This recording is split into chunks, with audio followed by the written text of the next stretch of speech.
Astaghfirullahaladzim. Astaghfirullah. Alladzi la ilaha illa huwal hayyul qayyum wa atubu ilaih. Wala hawla wala quwwata illa billah.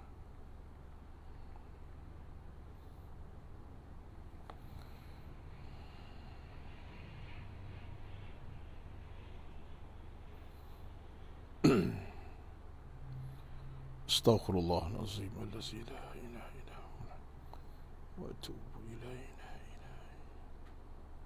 Syarih.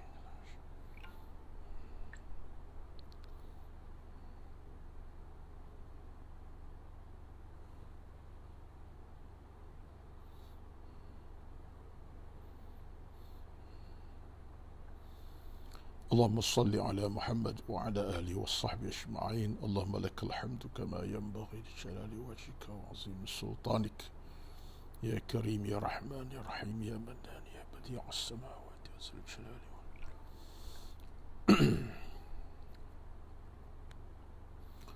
استغفر الله العظيم. استغفر الله العظيم. استغفر الله العظيم. استغفر الله العظيم. استغفر الله العظيم الذي لا إله إلا هو. اللهم صل على محمد وعلى آله وصحبه أجمعين. اللهم لك الحمد كما ينبغي لجلال وجهك وعظيم سلطانك يا كريم يا رحمن يا رحيم يا منان يا بديع السماوات يا ذا الجلال والإكرام. استغفر الله العظيم. بسم الله الذي لا يضر مع اسمه شيء في الأرض ولا في السماء السميع العليم. بسم الله الذي لا يضر مع اسمه شيء في الأرض ولا في السماء. السلام عليكم ورحمة الله وبركاته. إن الحمد لله نحمده ونستعينه ونستهديه ونستغفره ونعوذ بالله من شرور أنفسنا ومن سيئات أعمالنا. من يهده الله فلا مضل له ومن يضلل فلا هادي له. أشهد أن لا إله إلا الله وحده لا شريك له وأشهد أن محمدا عبده ورسوله. ربنا عليك توكلنا وإليك أنبنا وإليك المصير. ربنا افتح بيننا وبين قومنا بالحق وأنت خير الفاتحين.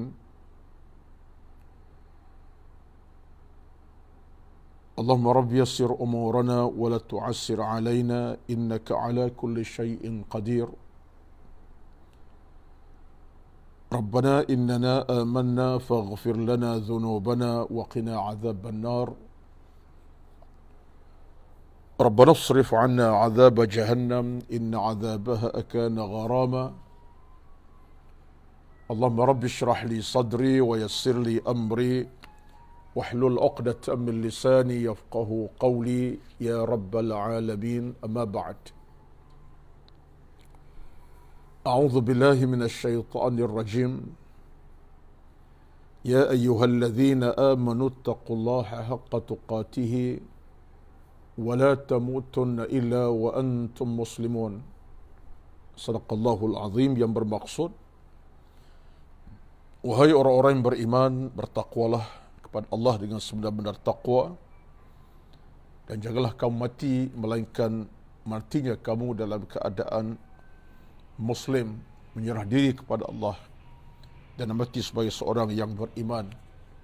Sadaqallahul Azim. Surah Al-Imran ayat 102. Yang hormati dikasihi pengurusi jawatan kuasa Masjid Abdullah bin Zubair atau dikenali sebagai Masjid TUDM Kuala Lumpur, dan seluruh jawatan kuasa pengurusan masjid, dan diraihkan yang berbahagia Ashabul Fadilah, tuan-tuan imam, termasuk imam yang bertugas sepanjang hari ini, dan yang dihormati dikasihi seluruh kehadiran para jamaah pada tengah hari ini dalam kuliah Zuhur ataupun kapsul online ini. Mudah-mudahan Allah Subhanahu wa taala sentiasa mempermudahkan urusan ilmu dan amal kita. Direzekikan kita kekuatan hati dan jiwa untuk terus kita beribadat kepadanya dan sentiasa dalam keadaan taqarrub kepada Allah Azza wa Jalla. Dan dalam situasi yang sama kita berdoa kepada Allah, mudah-mudahan Allah sentiasa berikan kita hidayah, iaitu jalan petunjuk untuk kita berada di lorong ilmu, di jalan iman yang akhirnya menghasilkan kehidupan yang bertakwa kepada Allah Azza wa Jalla. Sebagaimana yang dituntut oleh Allah Subhanahu wa taala kepada kita untuk menjadi orang yang bertakwa. Wala tamutunna illa wa antum muslimun. Dan Allah minta kita mati kita dalam keadaan muslim, yang bertakwa kepada Allah Azza wa Jalla.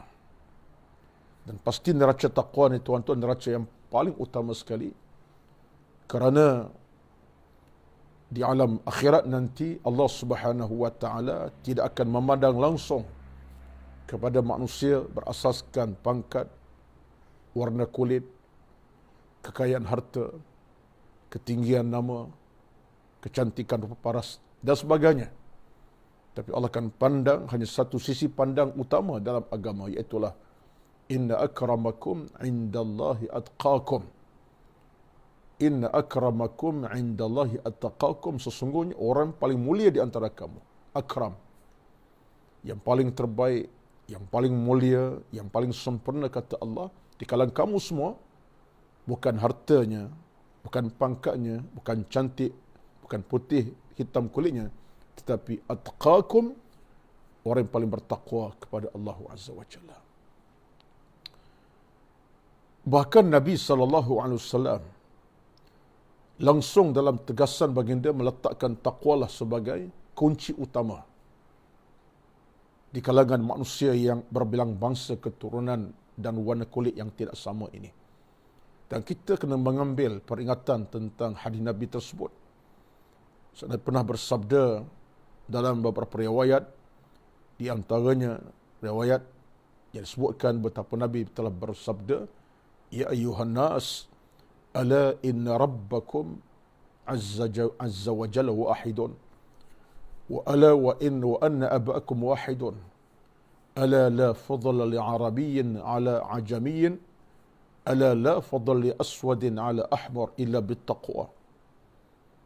Itu satu nas daripada Nabi SAW. Nabi sebut, hai manusia seluruhnya, ingatlah Tuhan kamu hanyalah satu, dan bapa kamu satu, Nabi Adam AS, dan ketahuilah tiada lebihnya yang Arab ke atas yang bukan Arab, dan tiada lebihnya di antara yang hitam kulit dengan yang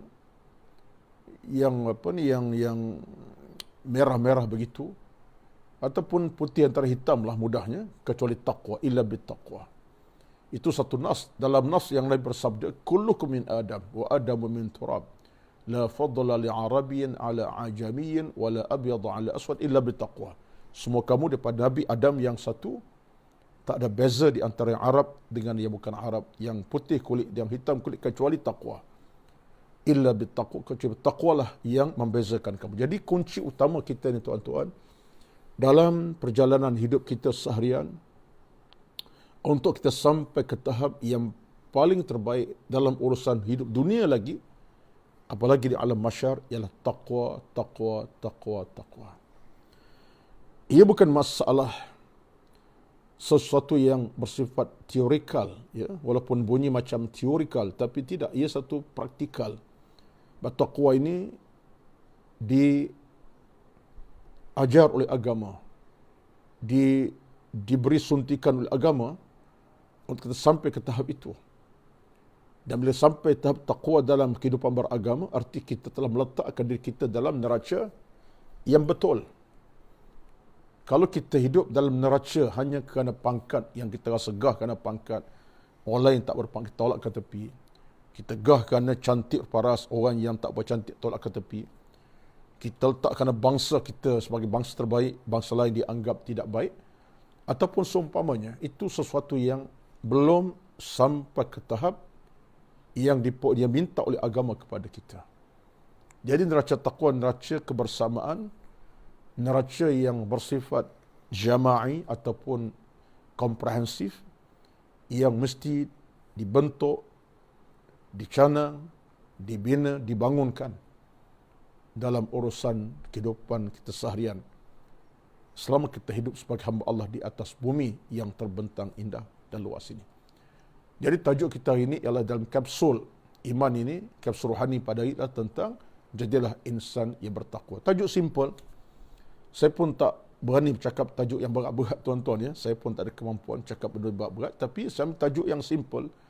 Tetapi simpelnya daripada sudut perkataan, tapi maknanya cukup berat. Jadi insan yang bertakwa kepada Allah Azza wa Jalla. Baik. Tentang isu kepentingan takwa ini, kita boleh nampak secara bayangan mudahnya bagaimana setiap kali Jumaat tiba dan datang, antara perkataan yang akan diulang sebut oleh para khatib Jumaat di semua masjid dan surau Jumaat, bahkan seluruh dunia tanpa cuai, mana negara sekalipun, pada Jumaat diingatkan ittaqullah, ittaqullah, bertakwa kepada Allah Azza wa Jalla. Sama ada khatib mengambil ayat Quran bacaannya ataupun dia sebut dengan perkataan jelas ittaqullah ayyuhan nas, bertakwa kepada Allah Azza wa Jalla. Diperingatkan takwa. Bertakwalah kamu kepada Allah. Jangan mati melainkan mati sebagai orang muslim yang menyerah kepada Allah Azza wa Jalla. Baik. Jadi menunjukkan suatu peringatan mingguan yang kita kena bawa dalam urusan minggu itu sampai minggu depan diperingatkan lagi. Hinggalah sampai seminggu perjalanan kita, Jumaat akan datang, diingatkan lagi. Taqwa, taqwa, taqwa, taqwa. Ini menunjukkan betapa taqwa ini adalah seolah-olah menjadi pakaian kepada kita.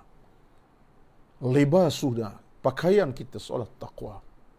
Bukan setakat baju dipakai dengan warna yang berbagai-bagai, dengan bentuk pelbagai, dengan kain sarung, dengan jubahnya, dengan seluar selek dan sebagainya. Pakaian utama ialah taqwa. Atas apa baju kita pakai, taqwa yang paling utama. Atas apa seluar kita pakai, taqwalah utama. Atas jubah apa kita pakai, berwarna-warni ke, jubah Oman ke, jubah Saudi ke, jubah Mesir ke, jubah Afghanistan ke, contohnya, taqwa pakaian yang utama. Itu nilai neraca utama. Baik. Tuan-tuan, kita belajar pada suatu perkara besar sebenarnya. Kita nak didik hati kita dan jiwa kita ke arah menjadi orang yang benar-benar bertakwa kepada Allah Azza wa Jalla. Taqwa dalam bahasa ya, disebut sebagai al-ittiqa, iaitu ittikhadul wiqayah. Kita sebut secara imbauan sajalah tuan-tuan pada masa setengah jam ini, masa berjalan, dan natijah akhir kita akan sebuah rumusan insya-Allah.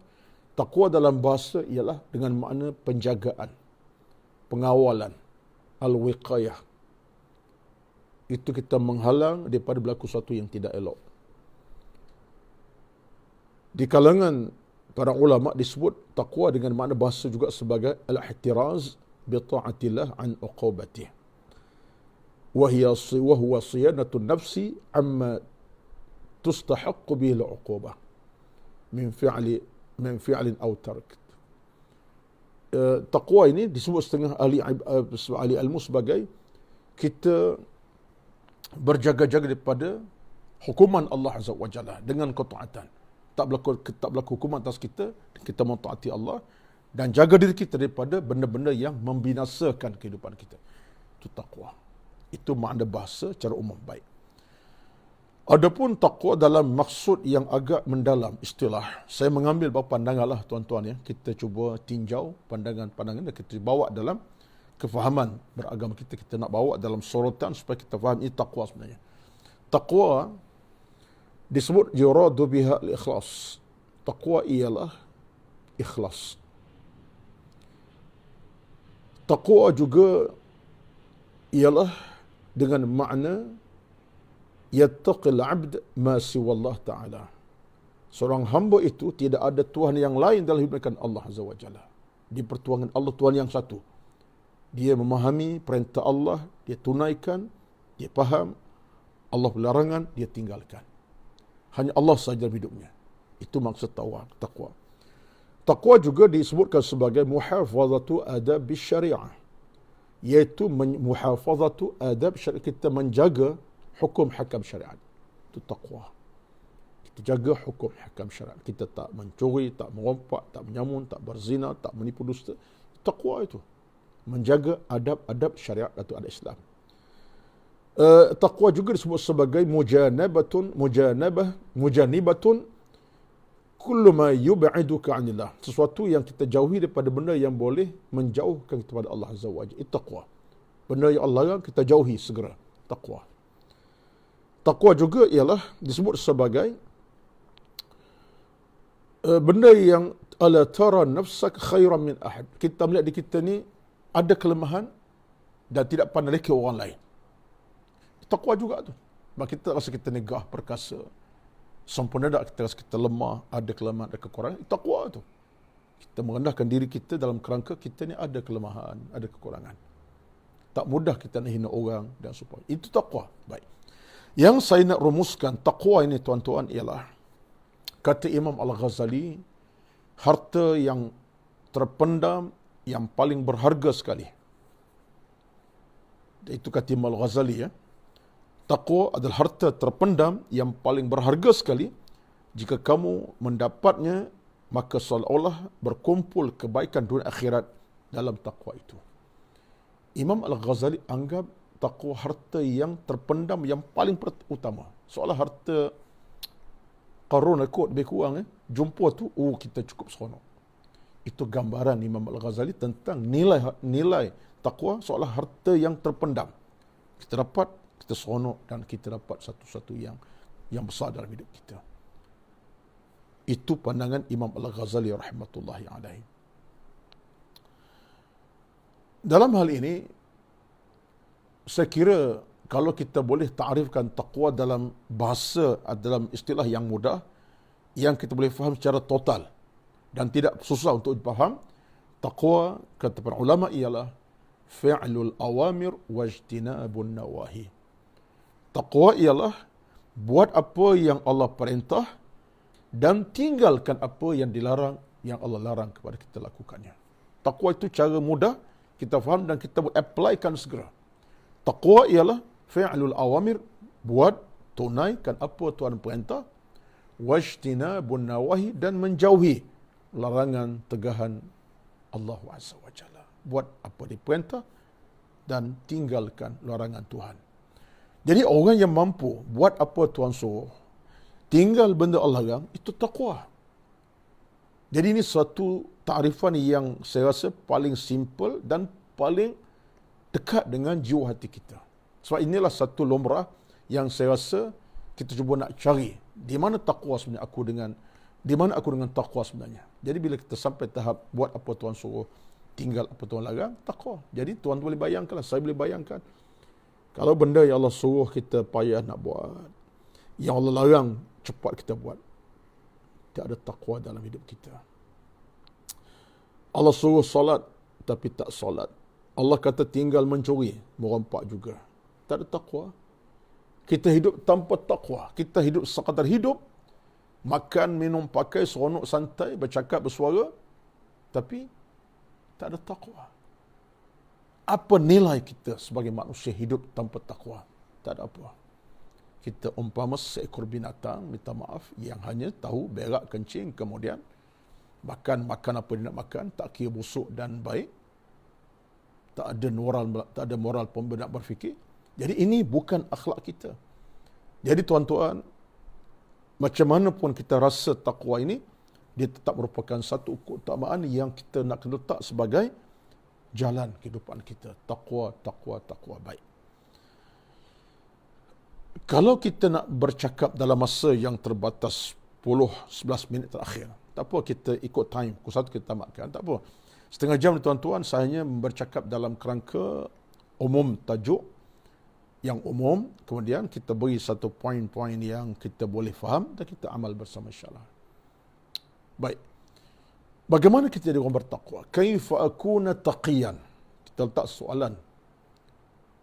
Bagaimana kita jadi orang bertakwa? Kaifa akuna taqiyan? Soalan macam itulah bahasa Arab bunyinya, tapi Melayunya, bagaimana aku nak jadi orang bertakwa? Kaifa akuna taqiyan? Dan apa kalimat takwa? Saya akan sebut nanti. Kalau ikut kepada pandangan-pandangan yang saya rumuskan daripada beberapa tulisan, yang ringkaslah, secara ringkas daripada tulisan ulama yang panjang detail itu, untuk menjadi kita bertakwa kepada Allah Azza wa Jalla, kita kena ittiba' beberapa perkara. Yang pertama, cinta kepada Allah mengatai segala-gala yang lain. Mahabbatullah,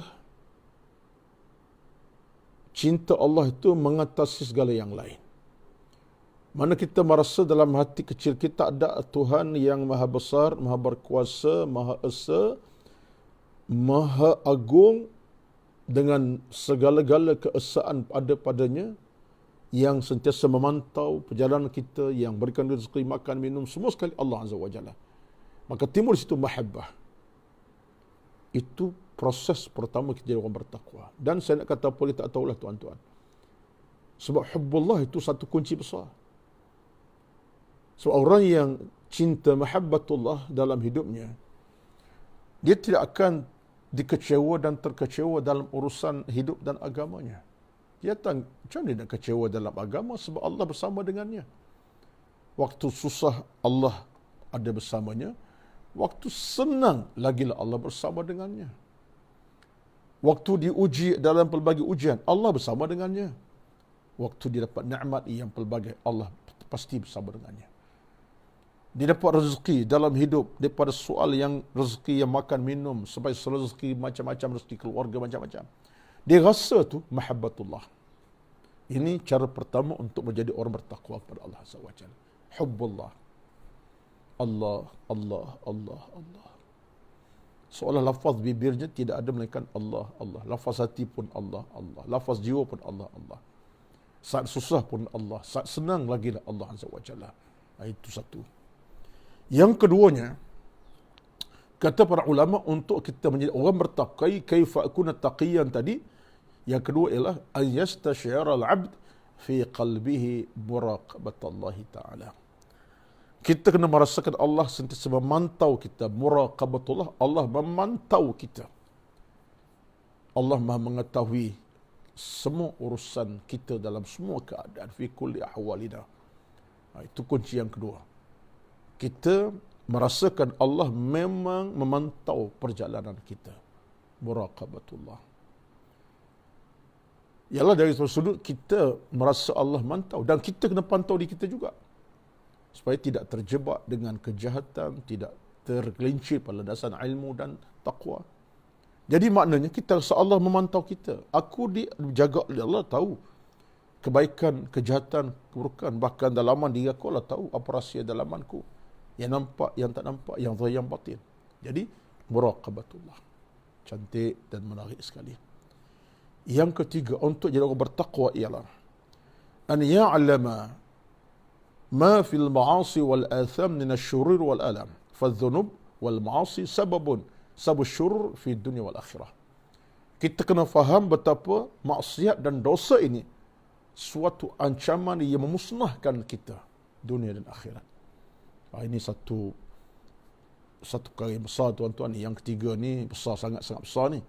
Maka kita ada kesedaran mendalam betapa maksiat kecil ke besar, dosa ini akan memusnahkan kita dunia dan akhirat. Dosa-dosa ini bukan satu benda yang kecil dalam beragama. Dia boleh musnahkan hati, musnahkan jiwa, musnahkan akal, merosakkan akhlak, membinasakan hidup. Dosa lah. Hati jadi hilang cahaya, hidup tak akan tenteram, tak rasa aman dalam jiwa, dalam hidup. Kan dosa.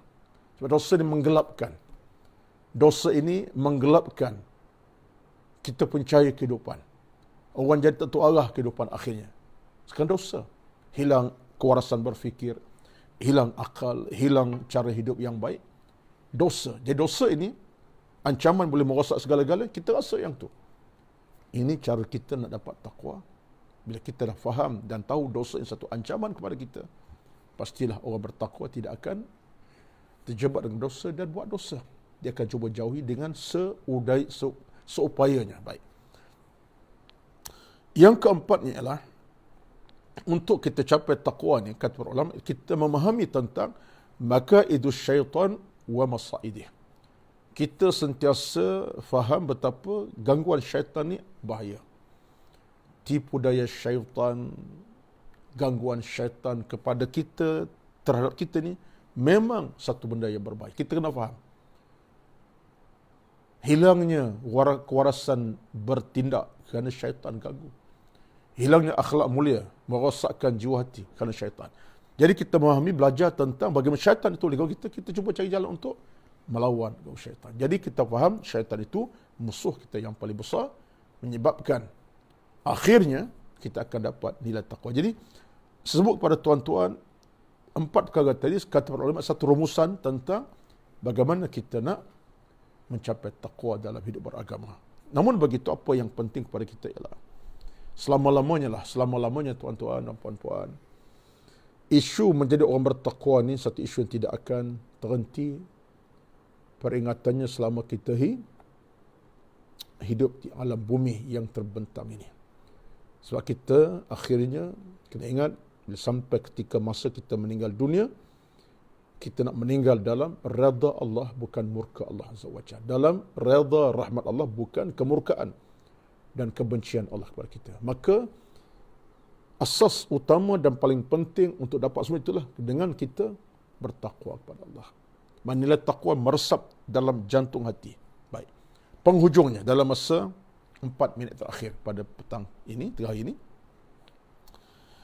saya nak sebut kepada tuan-tuan apa kelebihan takwa. Fadail at-taqwa ini. Kelebihan takwa. Kita sebut secara rumusan sajalah, poin-poin dan secara umum ayat-ayat dalil tentang itu. Apa kelebihan takwa ini? Fadail at-taqwa. Mesti ada kelebihan. Kalaulah tak ada kelebihan takwa, tak ada guna takwa kepada kita. Jadi bila Allah minta kita bertakwa, Allah minta kita orang muttaqin, dan orang bertakwa kata Tuhan yang paling mulia di kalangan manusia, di kalangan masyarakat manusia, pasti ada kelebihan. Yang pertama, orang bertakwa akan dapat bantuan dan pertolongan Allah Azza wa Jalla. Allah akan tolong bantunya. Berdasarkan ayat surah Al-Jathiyah ayat 19. Berdasarkan surah Al-Jathiyah ayat 19, wallahu waliyul muttaqin. Allah menjadi pembantu, Allah menolong orang-orang bertakwa. Wali, iaitu yang akan menjaga, membantu orang bertakwa. Kelebihan takwa yang kedua ialah takwa akan menyelesaikan masalah kehidupan dan rezeki kita. Yang sempit jadi luas, yang susah jadi senang. Rezeki tak cukup, Allah cukupkan sebab takwa. Berdasarkan ayat At-Talaq, surah At-Talaq ayat 2 dan 3. Ayat ini masyhur ni tuan-tuan. Wa may yattaqillaha yaj'al lahu makhrajan. Ya, orang sebut sebagai ayat 10 dinar itulah. Baik. Allah beri keluasan penyelesaian pada masalah dan rezeki diperluaskan Allah Azza wa Jalla. Baik. Yang ketiga, orang bertakwa dijanjikan syurga oleh Allah dan diselamatkan daripada api neraka. Dalilnya di mana? Surah Maryam ayat 63. Tuan-tuan catatlah tuan-tuan ya, masa tak cukup sekarang ni. Surah Maryam 63. Contohnya Allah sebut tilkal jannatul lati nurithu min ibadina man kana taqiyya. Termasuk juga ayat yang surah Ali Imran 133 pun sama. Ali Imran 130 sebuah hal ini. Baik, yang keempat ialah orang bertakwa akan ditutupi kesalahan dosanya, akan dilipat gandakan pahala. Allah tutup dosanya, Allah lipat gandakan pahala. Ini ada dalam surah At-Talaq ayat 2-3 juga tadi, kita baca tadi. Ada rumusan itu. Yang kelimanya, orang bertakwa akan mencapai kedudukan yang paling tinggi di hari akhirat. Kedudukan yang paling tinggi di hari akhirat, ini berdasar kepada Al-Baqarah ayat 212. Al-Baqarah ayat 212. Yang keenam, orang bertakwa ini akan disayangi, akan dikasihi, dicintai oleh Allah Azza wa Jalla. Allah cinta amat sangat orang bertakwa. Allah sayang pada orang bertakwa dengan kesayangan yang paling padu, paling maksimum. Allah sayang. Berdasar kepada surah Ali Imran ayat 76. Ali Imran 76, bala man awfa bi'ahdi wattaqa fa inna Allah yuhibbul muttaqin. Ali Imran ayat 76. Orang bertakwa ini Allah akan ampunkan dosa-dosa dengan mudah. Allah ampunkan dosa dengan mudah. Allah tak suahkan, Allah tak menyusahkannya. Dosa terampun dengan mudah. Apa ceritanya? Ada dalil dalam surah Al-Anfal 29. Al-Anfal ayat 29. Orang bertakwa ini dikurniakan keberkatan hidup. Hidup yang berkat, dunia berkat, hidupnya insya-Allah nampak keberkatan itu. Dalilnya apa? Surah Al-A'raf ayat 96. Walau anna ahlal qura amanu wattaqau, di penghujungnya lah. Al-A'raf 96. Allah akan beri keberkatan hidup semasa di bumi lagi. Dan orang bertakwa ini, dia terima amalan dengan mudah. Allah terima amalannya dengan mudah. Semua amalnya, sunat dan wajib. Allah terima dengan mudah. Berdalil kepada ayat surah Al-Ma'idah ayat 27. Al-Ma'idah ayat 27. Allahu Akbar. Tuan-tuan, banyak lagi sebenarnya. Berapa sebut kan? Saya tak ingat ada berapa sebut. 7, 8, 9. Kelebihan orang bertakwa. Mungkin sampai berbelas-belas. 9 dah memadai. Kita renung balik 9 tadi. Kelebihan cukup menarik. Dunia capai, akhirat pun kita dapat. Allahu Akbar. Yang terakhir pada kali ini, saya nak rumuskan takwa menurut pandangan Ali bin Abi Talib. Dikata apa? Takwa ada 4 gagasan yang kita perlu pasak dalam takwa. Yang pertama, al-khawf minal jalil, takut kepada Allah dengan ketakutan yang sungguh-sungguh. Yang kedua, mesti ada dalam orang bertakwa al-amal bitanzil, dia beramal dengan perintah Allah Azza wa Jalla. Perintah Al-Quran diamalkan, dijaga hukum hakam Al-Quran. Dia buat apa Allah perintah dalam Al-Quran. Yang ketiga, orang bertakwa ini sifatnya ar-ridha bil qalil ataupun al-qana bil qalil. Dia cukup dengan rezeki Tuhan beri. Dia tak pernah komen Allah, bahkan dia kata alhamdulillah rezeki aku banyak Allah beri tanpa henti rezeki. Qanaah, cukup. Yang keempat, kata Ali bin Abi Talib, orang bertakwa yang keempat dia kena pasak dalam hidupnya apa dia? Al-isti'dadu liyaumir rahil. Bersiap siaga untuk kembali kepada Allah bila-bila masa. Dengan ilmunya, dengan amal, dia bersiap sedia. Dia redha untuk mati bila-bila masa. Tak kira bila masa, ada persiapan. Amalnya, ilmunya untuk balik pada Allah Subhanahu wa taala. Ar-rahil, kembali pada Allah. Inilah rumusan Ali tentang takwa dalam 4 perkara. Jadi tuan-tuan, puan-puan, saya doakan mudah-mudahan Allah Subhanahu wa taala sentiasa perkukuhkan hati kita, jiwa kita, iman amal kita, dan takwa menjadi teras utama dalam hidup kita seharian. Dalam apa situasi kita, takwalah sebagai perkara yang melengkapkan kehidupan beriman kita. Hidup dalam takwa, mati dalam takwa, hidup dalam iman, mati dalam iman, hidup dalam takwa, penghujung kita pun mati dalam takwa kepada Allah SWT. Itulah sekadar pertemuan kita pada hari ini dalam kapsul iman ini, kapsul rohani ini. Terima kasih kepada pengurusan Masjid Abdullah bin Zubair atau Masjid Penitidian Kuala Lumpur di atas usaha yang begini baik. Mudah-mudahan sampai mesej ilmu kepada seluruh rakan taulan yang sedia menonton live dan menonton kemudian. Kepada yang menonton, tolong share kepada rakan-rakan kita yang lain. Mudah-mudahan dengan share kita dapat membawa pahala yang semakin banyak dalam lipatan kehidupan kita. Kita sebarkan dakwah. Terima kasih kepada Muazzri. Terakhir saya baca sebab ditulis itu terima kasih Ustaz. Terima kasih banyak-banyak kepada semua, kepada Al-Fadhil Zamri Syafi'i khasnya yang telah memberi saya ruang pada tengah ini. Terima kasih banyak-banyak Ustaz. Sekian, bertemu lagi insya-Allah. Assalamualaikum warahmatullahi wabarakatuh. A'udzubillahi minasyaitonirrajim. Bismillahirrahmanirrahim. Alhamdulillahi rabbil alamin.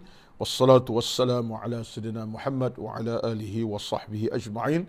Allahumma rabbana lakal hamdu kama yanbaghi li jalali wajhika wa 'azimi sultanik. Rabbana atina fid dunya hasanah wa fil akhirati hasanah wa qina 'adzaban nar. Wa sallallahu alaihi Muhammad walhamdulillahi rabbil alamin. Wassalamu alaikum warahmatullahi wabarakatuh.